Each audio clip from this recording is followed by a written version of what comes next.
Hi, I'm Jack. Hi, I'm Nairi. Today we will be talking about Shakespeare's sonnets. What are sonnets, you may ask? It is a poem with 14 lines divided up into 3 quatrains and 1 final couplet, a specific rhyme scheme, and an iambic pentameter. Wait, that was my line. Anyway, the rhyme scheme for Shakespeare's sonnets are typically ab, could, f, good. Do you mean A, B, A, B, C, D, C, D, E, F, E, F, G, G? I still think my way is better.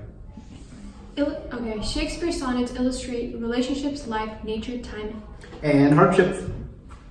They were first published in 1609, and in contrast to Petrarch's sonnets of the Renaissance that described a pure, goddess-like woman, the subject of many of Shakespeare's sonnets was a young and talented man. In this video, we are going to talk about 2 sonnets in particular, Sonnet 1 and 19. I can count. Alright, let's start with Sonnet 1. Number each line all the way down to the bottom to make sure this poem consists of 14 lines. If it does, it is a sonnet. Now identify the rhyme scheme by using letters, each one corresponding to the word that it rhymes with. A, B, A, B, C, D, C, D, E, F, E, F, G, G. Now let's move on to the meter. Always start with an unstressed syllable and go down the line with alternating between stressed and unstressed. Now let's do the same thing for Sonnet 19. Number each line 1 through 14 to make sure that it is truly a sonnet.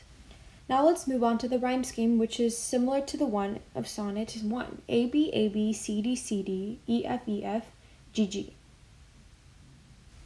And finally, let's move on to the meter. Like I said, always start with unstressed and continue down the line, alternating between unstressed and stressed. Sonnet 1 was the first of the sonnets to be written by Shakespeare, hence the name Sonnet 1. Sonnet 1 was part of the first 17 poems, I know, very surprising, and is therefore one of the procreation sonnets.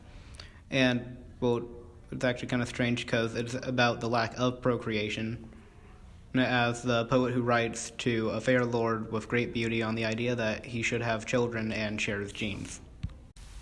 From fairest creatures we desire increase, that thereby beauty's rose might never die. These lines talk about how important it is for humans to reproduce and hints at the idea that human reproduction is necessary to be immortal and to keep the human race alive. But as the riper should by time decease. This line first introduces the idea on how time is dangerous and that over time your beauty starts to fade. His tender heir might bear his memory. This line talks about the importance of the next generation. This is because the new generation will continue the legacy from the previous generation.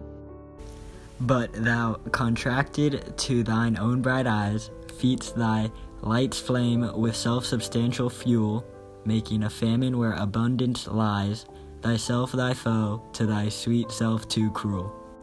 The second quadrant is about how the man rejects the idea of having any children and comes off as selfish. Thou that art now the world's fresh ornament, and only herald to the gouty spring, within thine own bud buryest thy content, and tender churl makest waste in negarding. The third and final quatrain tells us how the poet realizes that the man's beauty will fade despite being currently a fresh ornament. So he should pass down his beauty to children, otherwise he will eventually be left with nothing. Pity the world, or else this glutton be, to eat the world's due by the grave and thee. Finally, the couplet of the sonnet shows that the poet gives concern to the world.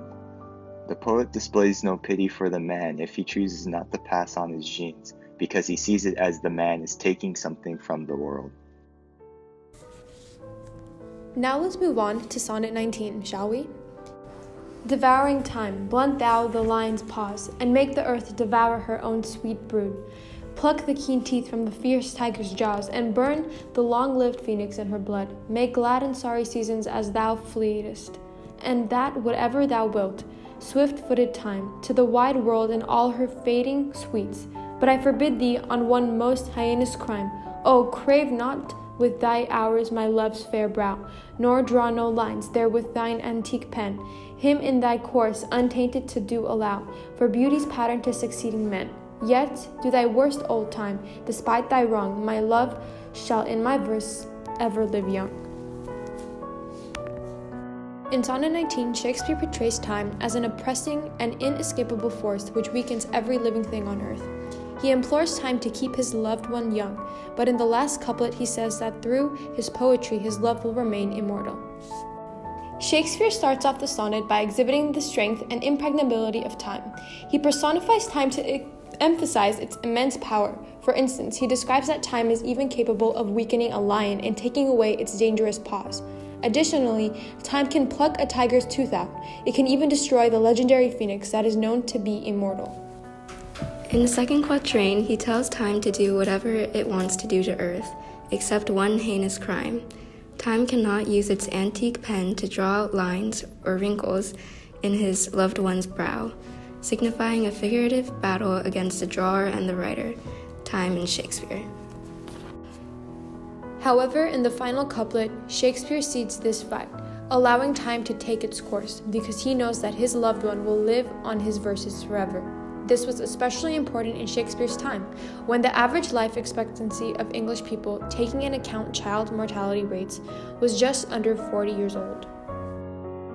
Many of his other sonnets have this similar theme, and in a way, what Shakespeare wrote still holds true. Students, scholars, and everyday people around the world still read his sonnets centuries later.